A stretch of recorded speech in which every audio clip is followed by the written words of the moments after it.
Surrogate's belly keeps growing. Then doctor spots something hiding in ultrasound.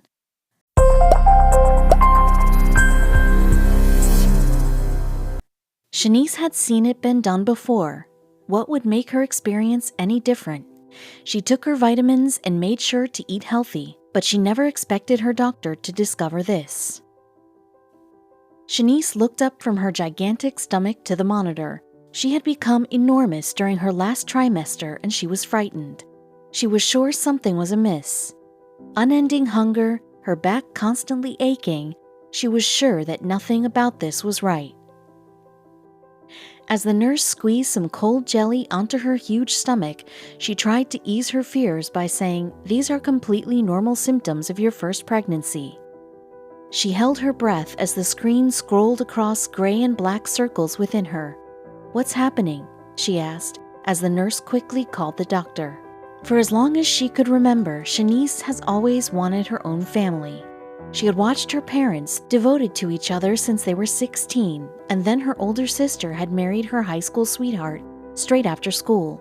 She thought everything would carry on being perfect, but she started to see an awful trial, and so much pain happened so early in their marriage. Her older sister Linda moved out when she was just 14 years old to live with her boyfriend, and Shanice thought it wonderful to not have to listen to her bossy older sister anymore. She would have the whole house to herself, and her life would be far easier without having to share the space. What she wasn't expecting was that she would miss her sister, and the house became so quiet that she even missed the fights. They made plans to meet every weekend, but still, Shanice could feel them drifting apart. On her last visit, she just couldn't believe to find her big sister in this state. Walking up the road to her sister's house, she waved to her brother-in-law driving past in his red pickup truck. He totally ignored her and sped off with what looked like a scowl on his face. Confused, she hurried along.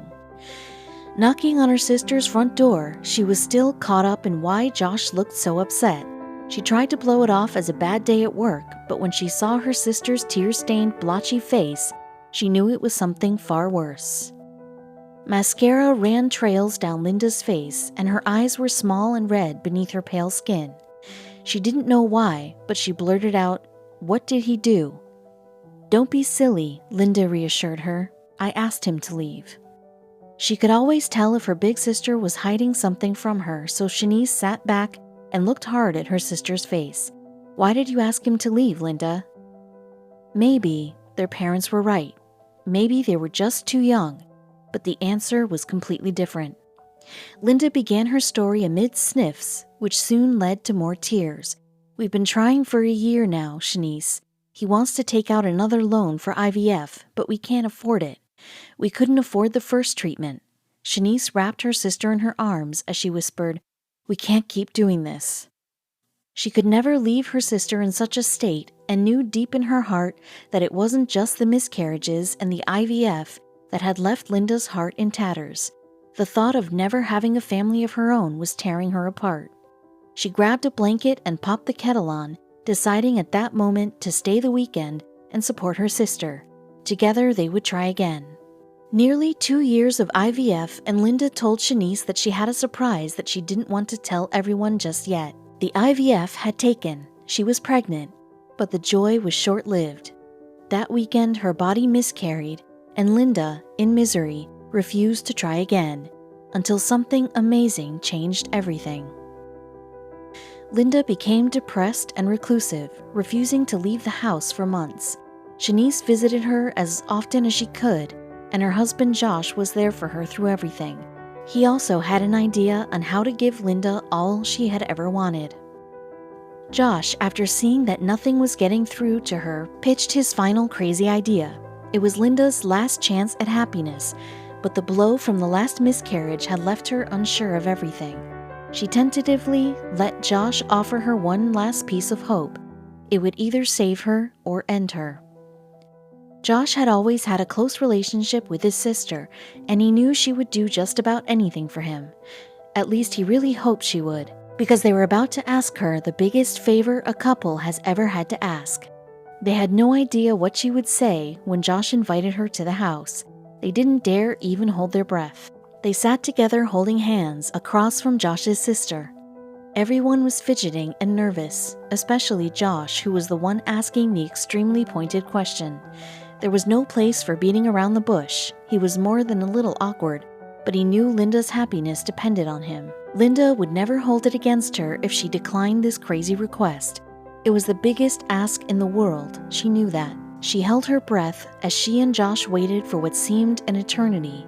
His sister looked straight into her eyes and said 3 words that made Linda burst into tears. "I'll do it." Linda sprang up and grabbed her sister-in-law in an embrace of pure love and surrender.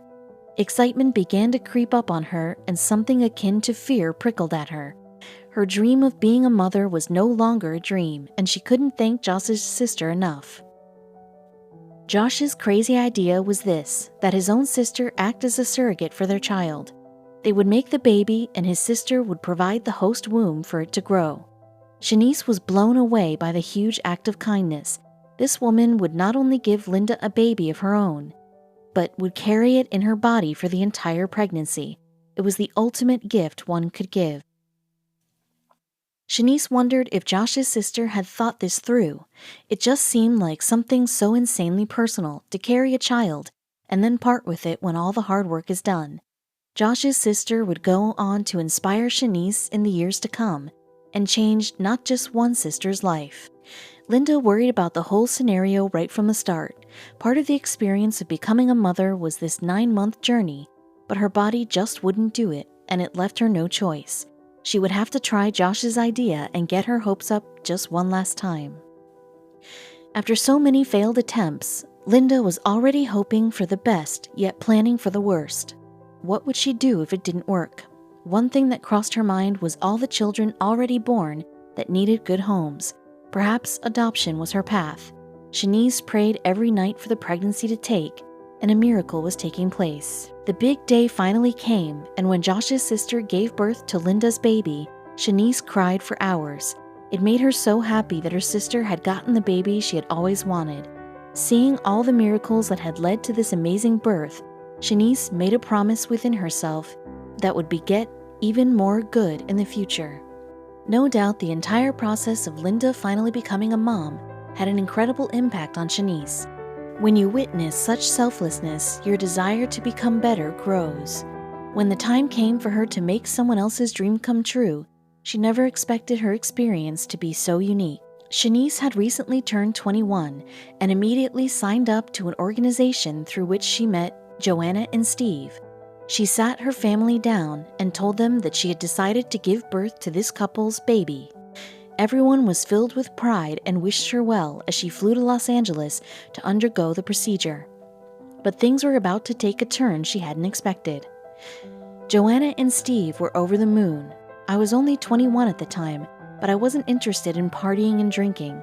I wanted to help another couple fulfill their family dream. The first trimester went easily. After the first trimester, she knew something was not right, and she was right.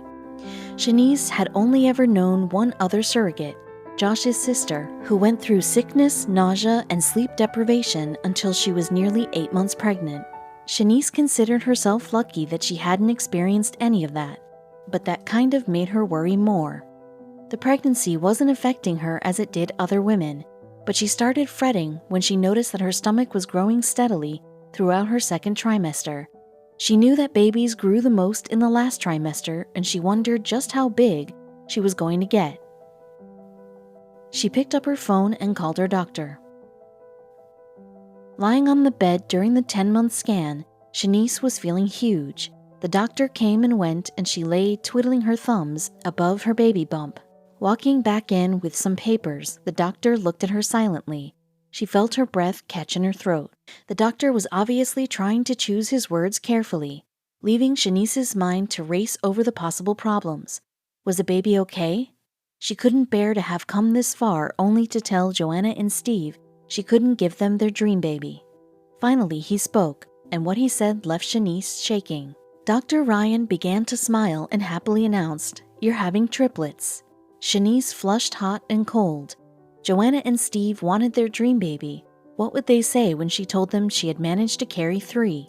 She had no idea what to do next. Joanna and Steve notably overjoyed at the news, and as the weeks passed, Shanice's stomach grew to an enormous size that was clear as day, not the result of merely one baby. Her whole body ached with the weight of them all, but she didn't care. She knew she was doing the right thing. Could anything change her mind? Willow, Daisy, and Harrison were born, small but healthy. Even though I was only 21 and it was a huge responsibility carrying their babies, it was one of the best experiences of my life, she happily proclaimed. And she has a lot to say about the journey. I had no morning sickness or cravings. The whole pregnancy flew by, and with the support of Joanna and Steve, it was amazing, and I would recommend it to anyone, she later shared. But this was not goodbye. After 2 weeks of intensive care, Willow, Daisy, and Harrison were strong enough to go home for the first time with their parents. Shanice now visits them every birthday.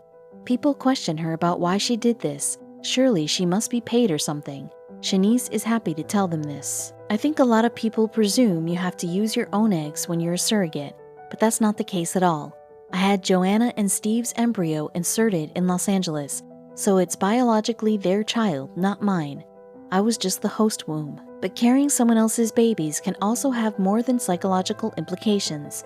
And carrying triplets is difficult on any woman's body, especially on a mother so young. Shanice was about to understand exactly what she had done. I'm in a relationship now and would like to have more children. I've had a miscarriage, so I do wonder if carrying the triplets has had an effect on my body, she said later in an interview, but she also shared some other advice. My advice for anyone thinking about surrogacy is make sure you've done your research and that you have support around you, Shanice shared. But there are other considerations too. You don't get paid to be a surrogate, you only get expenses for your travel and so on. So if you're looking to make money, this isn't for you, Shanice added. This is something you do because you're 100% committed to changing someone's life. Shanice's experience of being a surrogate mother has inspired her to change current laws regarding surrogacy in the UK. She feels like parents should have more control because currently, everything is asked to the mother birthing the child, regardless of DNA. She says, throughout the pregnancy, I had all the questions about the babies directed at me. For example, birth plans, vaccinations, scan dates.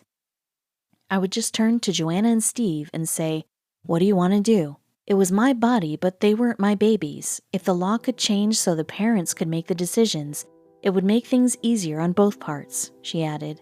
Many surrogate mothers feel the same way too.